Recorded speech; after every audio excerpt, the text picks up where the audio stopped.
Here he is, the champ, Alexander Volkanovski, one of the top pound-for-pound fighters in the world, facing another one of the top pound-for-pound fighters in the world.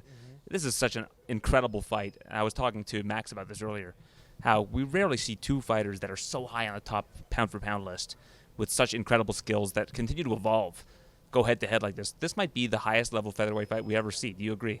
Oh yeah, I do. I do agree. Yeah, definitely. And you're right. He's right. This is huge. Like the level of athletes we are, the level of everything. Like you said, pound for pound list and all that. You don't really get to see this. You don't get to see two of the guys at the highest level face each other once, let alone 3 times. You know what I mean? So this is massive. You know what I mean? So that's why people still want to see it. Everyone's calling for it, and everyone's keen to watch this. So I can't wait to go out there and do work, man. And soak up the atmosphere.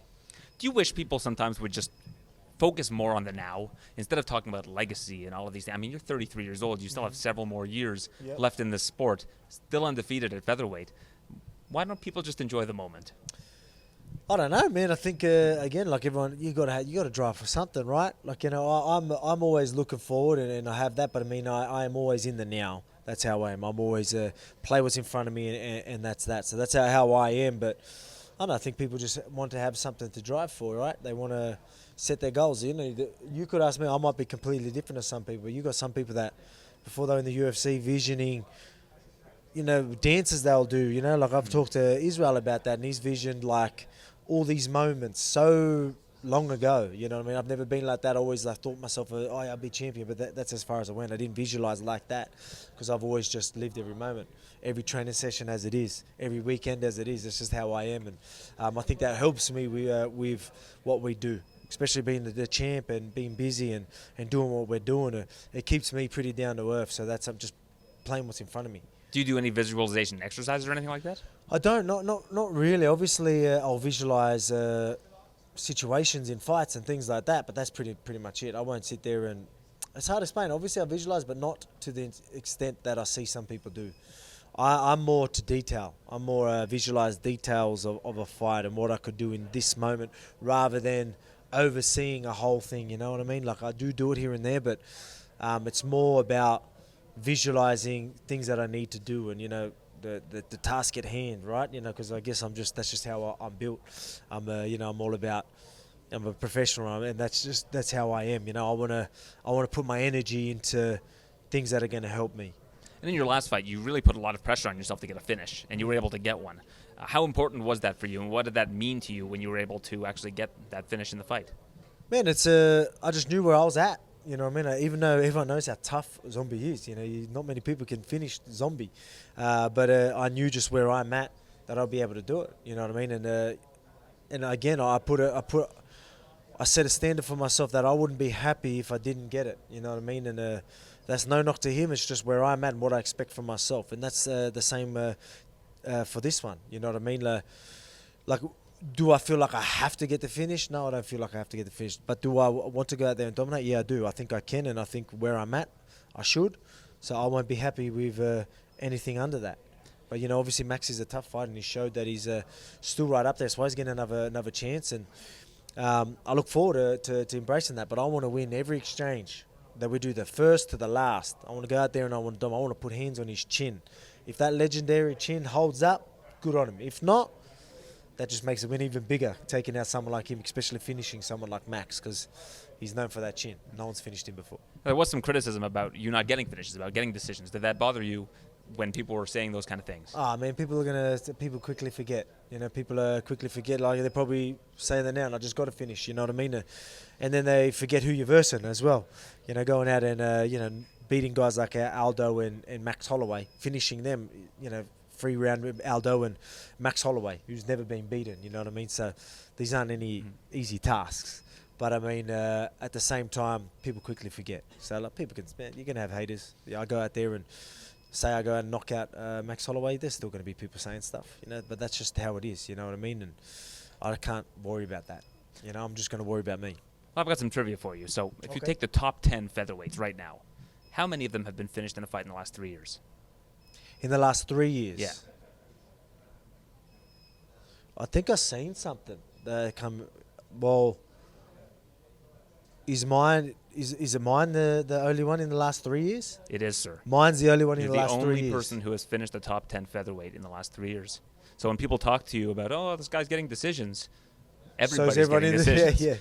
This featherweight division is right. such a stacked division right now. And if you look at this top 10 and you look at the top 10 bantamweight, I think this is the best era for the sport in terms of depth that we've ever seen. Yeah, for sure. Because you look at guys that are even outside of top 15 and they're killers. You know what I mean? Like, so you get guys that are in the top 15 and they're all very, very good, very well rounded, and they're not just that. You get guys that are outside the top 15 who could easily be top 10 and do well in there. You know what I mean? So the level and the depth in a lot of the divisions is pretty incredible. But to be the only one that's finished the top 10 opponent in the last 3 years is, well, there you go. Just shows you how competitive and how competitive our division is. So to be champ of that division is pretty impressive, I think. And one of the main reasons Max is back here is not just because that last fight was close, but because he's shutting the door on everybody. Yep. Beats Cater, beats Yair Rodriguez. We're not really seeing anybody ascend to the levels that you and Max are at. Yep. Do you think that that's a problem with this division, or do you think that are there a couple of names, I guess, right now that you see that are going to be on that level soon? Oh, yeah, there definitely is. There's a heap that are coming up, you know, and it's just Max did a great job of being stubborn, not letting anyone take that number one spot. You know what I mean? He went out there and took out the guys that were coming up. And that's why he's getting another shot because, he still showed that he's the next best guy and people still want to see it.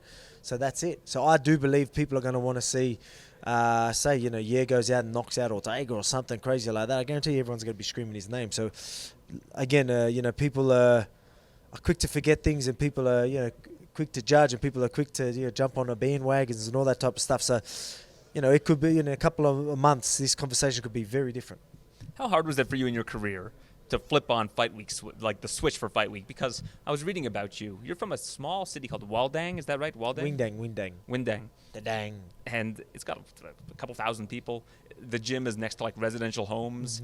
Like that must be your entire life when you're there. It's a very small world. And then you're venturing out and doing all of these media tours and doing what we're doing right now.